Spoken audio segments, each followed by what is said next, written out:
Welcome back to TechKidFX for another price prediction update, and in this video I'll be giving you a price prediction update on Quant, whose current price stands at the $124.3 mark, and here on TradingView the market is up by 2.64%, and in this video I want to give you reasons as to why I think the $130.1 mark is my next target area here on the Quant chart, and that I'll be basing my analysis on the Elliot wave structures, the Fibonacci's, the key areas of support and resistances, and also draw out any key chart patterns that you have information on this chart. And allow me to kickstart the video by giving a brief of what has been happening here on the Quant chart. From the all-time high, we have been seeing lower prices in this massive ABC corrective movement, which took us back to around the $40.1 mark. And having seen that corrective movement to the lower side, we have been seeing a very nice bounce to the upper side, which has been obeying the Elliot wave structures. And jumping to the forward chart so that we can see those Elliot wave structures, you can see after making a low down there, we have been seeing a very nice bounce to the upper side in a wave 1, then a wave 2, a wave 3, a wave 4, and then continued pushing higher in a wave 5, making our peak at around the $229 mark. And having seen this Elliot wave structure to the upper side, we can name it as a higher Elliot wave count 1 and assume this to be a fractal wave within that higher Elliot wave count 1 to the upper side, which is an impulsive wave. And after seeing the formation of a higher Elliot wave count 1, whatever we expect next is a movement to the lower side in the formation of a higher Elliot wave count 2, and I believe that is what we have been seeing over here, which has given us a minimum retracement back to around the $94.4 mark, and there are chances that we might have made the low for this higher Elliot wave count 2. And whatever we expect next after seeing the formation of a higher Elliot wave count 2 is an impulsive wave to the upper side in the formation of this higher Elliot wave count 3, and there are chances that we might have started that reversal to the upper side in the formation of this higher Elliot wave count 3, which is an impulsive wave, and because of that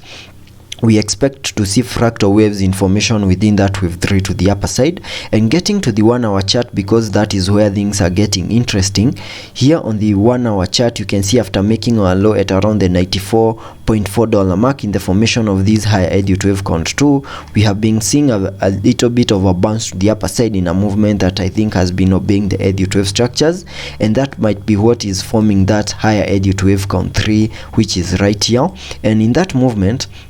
I can have my Elliot wave structure having that as the wave 1 to the upper side, then this as a corrective movement to the lower side in the formation of a wave 2, then I'm expecting another impulsive movement to the upper side in the formation of a wave 3 before we see a wave 4, and then continue pushing higher in a wave 5 to complete a higher Elliot wave count 1, which is a fractal wave within that higher Elliot wave count 3 to the upper side. And getting a little bit into the details of the formation of this Elliot wave structure that I have right here, after seeing the low for this wave 2 over here, and that is at around the $100 mark, we have been seeing another bounce to the upper side in a movement that I'm terming as a higher Elliot wave count 3, which is right here, which is still an impulsive wave. And because of that we also expect to see an fractal waves in formation within that wave 3. And having my Elliot wave structure right here, we can have this as a wave 1 to the upper side, then a wave 2, then right now we are in this impulsive movement to the upper side in the formation of a wave 3 before we see a wave 4, and then continue pushing higher in a wave 5.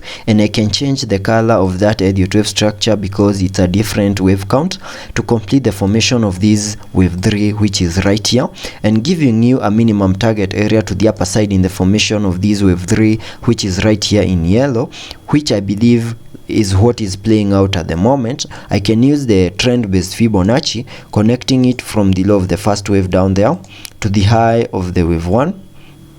then dragging the fibs to the low of the second wave, and that gives me a minimum target area at the fib level 1.618, and that is at around the $130.9 mark. And that explains the reason as to why I think my minimum target area here on the quantum chart is at around the $130.1 mark, and there are chances that we might continue seeing higher prices in this impulsive movement and get back to around the $130.9 mark in the formation of this wave 3, then expect a retracement in a wave 4 before we continue pushing higher in a wave 5 to complete this wave 3 to the upper side, which is right here in red, and giving you a minimum target area to the upper side in the formation of this Elliot wave structure that I have right here in red. I can use the trend based Fibonacci also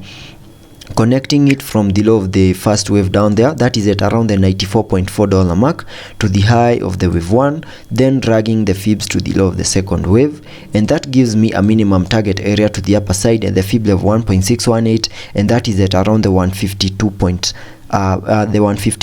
mark. And there are chances that soon we are going to continue obeying this Elliott wave structure and get back to around the $152 mark here on the Quant chart. Also taking a look at the indicators to see what movements will be supported here on the RSI. On the RSI, we are trading at around the 68 mark, meaning we are just a few marks before we get into the overbought region, and that would mean we might see a bit of a retracement over here, because any movements to the upper side on the RSI will not be supported. Also taking a look at the MACD. Here on the 1 hour MACD, we have printed a bullish cross. We are printing a bullish cross at the moment, and you can see we have not yet shown any buying momentum here on the MACD, but soon I'm expecting that to be printed here on the MACD. So let's be patient and see how that plays out, and I'll keep you updated.